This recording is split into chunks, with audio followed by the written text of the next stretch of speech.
Assalamualaikum warahmatullahi wabarakatuh. Perkenalkan, nama saya Naila Pristania Sita dengan nomor induk mahasiswa 19321-239. Saya mahasiswi dari Prodi Ilmu Komunikasi Universitas Islam Indonesia.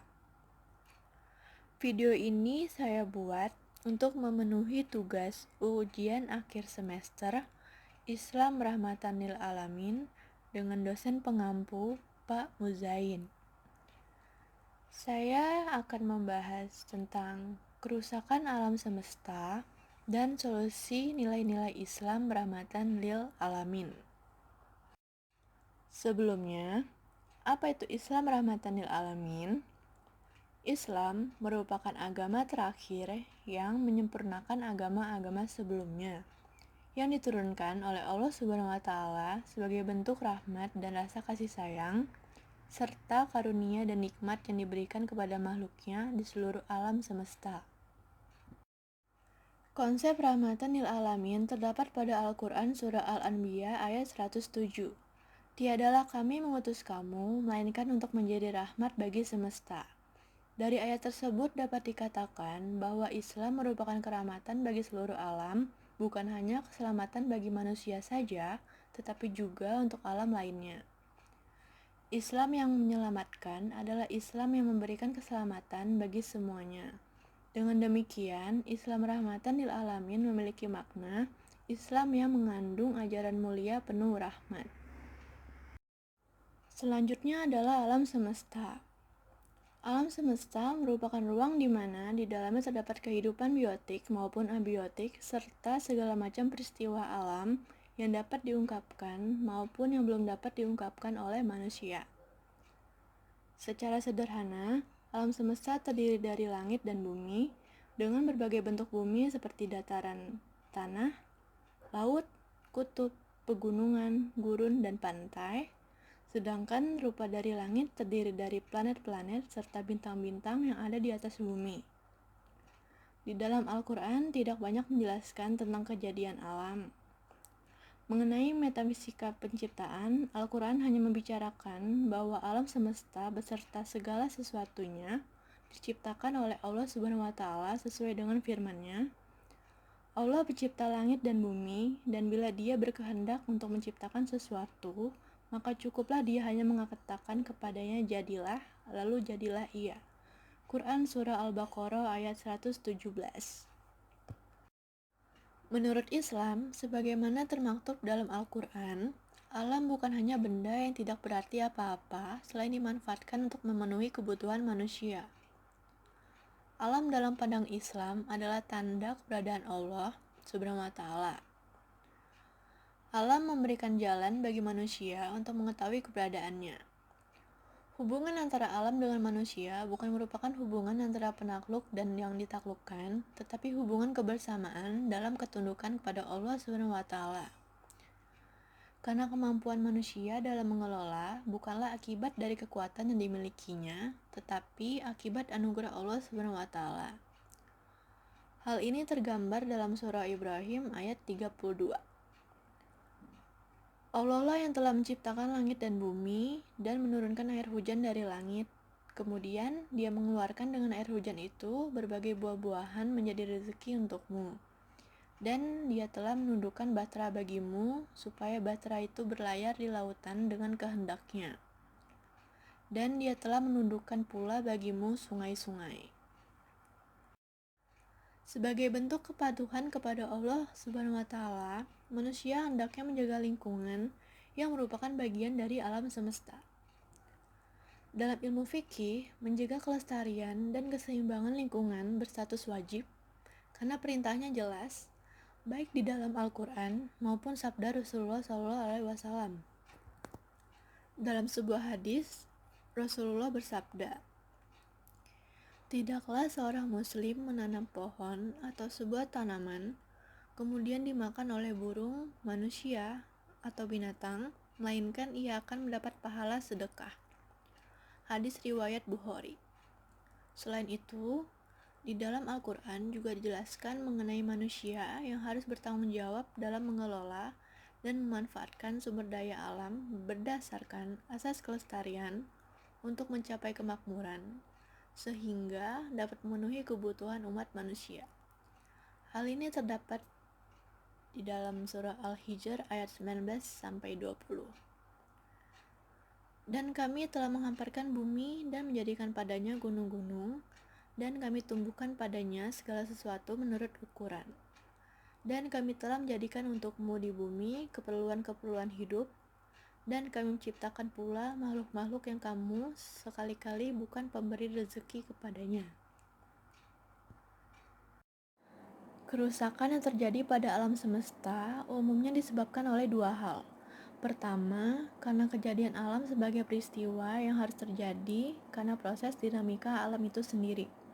Kedua, karena ulah dan perbuatan manusia. Dari sekian banyak kerusakan yang terjadi, khususnya mengenai lingkungan, ternyata peran manusia sangat besar dalam membuat kerusakan. Di dalam Al-Quran dijelaskan bahwa pelaku dari kerusakan lingkungan, baik di darat maupun di laut, adalah manusia. Karena eksploitasi yang dilakukan oleh manusia tidak sebatas memenuhi kebutuhan untuk mempertahankan hidup, serta tidak mempertimbangkan kelangsungan lingkungan dan keseimbangan alam, tetapi lebih didasarkan pada faktor ekonomi, kekuasaan, dan pemenuhan nafsu yang tidak bertepi. Karena faktor dominan manusia terhadap alam, terutama mengenai kerusakan lingkungan, Allah Subhanahu wa Ta'ala mengingatkan, dan janganlah kamu membuat kerusakan di muka bumi sesudah Allah memperbaikinya, dan berdoalah kepadanya dengan rasa takut tidak akan diterima dan harapan akan dikabulkan. Sesungguhnya rahmat Allah amat dekat kepada orang-orang yang berbuat baik. Quran Surah Al-A'raf ayat 56. Contoh dari kerusakan alam yang disebabkan oleh ulah manusia adalah kebakaran hutan yang dilakukan secara sengaja oleh manusia. Hal ini yang selanjutnya dapat merugikan makhluk hidup lainnya, termasuk manusia sendiri. Beberapa dampak yang ditimbulkan dari kebakaran hutan ini adalah: pertama, menyebabkan polusi asap yang dapat berdampak pada kesehatan. Kedua, terbunuhnya satwa liar dan tanaman yang bisa berdampak pada punahnya suatu spesies di sebuah daerah. Ketiga, banjir di musim hujan dan kekeringan di saat musim kemarau. Kebakaran hutan secara sengaja ini tentu saja dilarang, khususnya dalam Islam, karena dapat menimbulkan banyaknya dampak yang buruk bagi makhluk hidup. MUI atau Majelis Ulama Indonesia juga telah mengeluarkan fatwa melakukan pembakaran hutan dan lahan yang dapat menimbulkan kerusakan, pencemaran lingkungan, kerugian orang lain, gangguan kesehatan, dan dampak buruk lainnya, hukumnya adalah haram. Di dalam Islam, terdapat prinsip utama etika lingkungan yang dapat dijadikan sebagai pegangan dan tuntunan bagi perilaku manusia dalam berhadapan dengan alam. Prinsip pertama adalah tauhid. Nilai tauhid tidak hanya sebatas keimanan dalam hati saja, tetapi juga bagi setiap tindakan atau perilaku, baik yang berhubungan dengan orang lain, makhluk lain, atau lingkungan hidupnya. Manusia harus senantiasa tunduk dan patuh kepada aturan-aturan yang telah ditetapkan oleh Allah Subhanahu wa Ta'ala dan bertanggung jawab kepadanya atas semua tindakan yang dilakukannya. Ini juga berlaku dalam hal menjaga dan tidak merusak alam semesta, khususnya lingkungan. Prinsip kedua adalah khilafah atau perwalian. Konsep khilafah ini dibangun atas dasar pilihan Allah SWT dan kesediaan manusia untuk menjadi khalifah atau wakil Allah di muka bumi. Sebagai wakil Allah SWT, manusia wajib untuk aktif dan bertanggung jawab dalam menjaga keberlangsungan fungsi bumi sebagai tempat kehidupan makhluk Allah. Prinsip ketiga adalah amanah. Bumi sebagai bagian dari alam semesta merupakan amanah dari Allah SWT.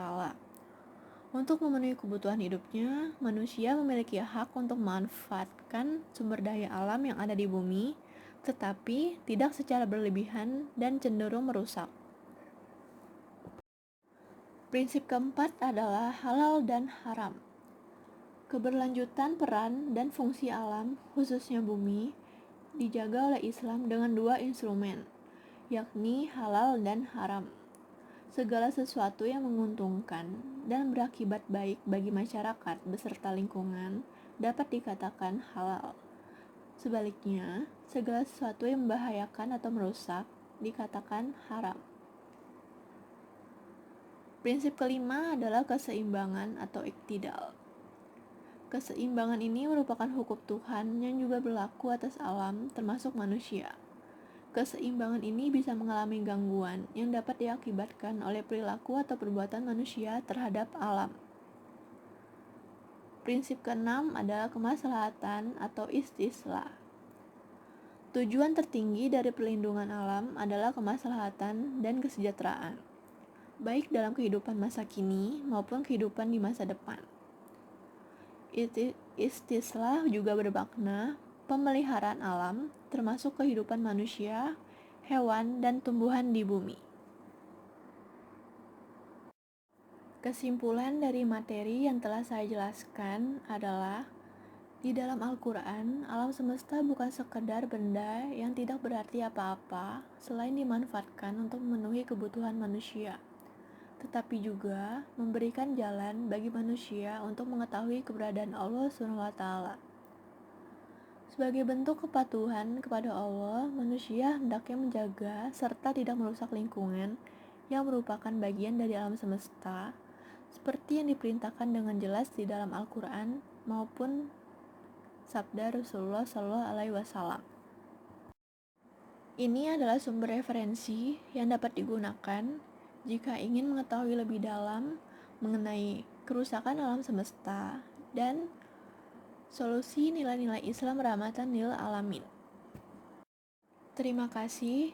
Sekian dari saya. Mohon maaf bila ada kesalahan dan kekurangan.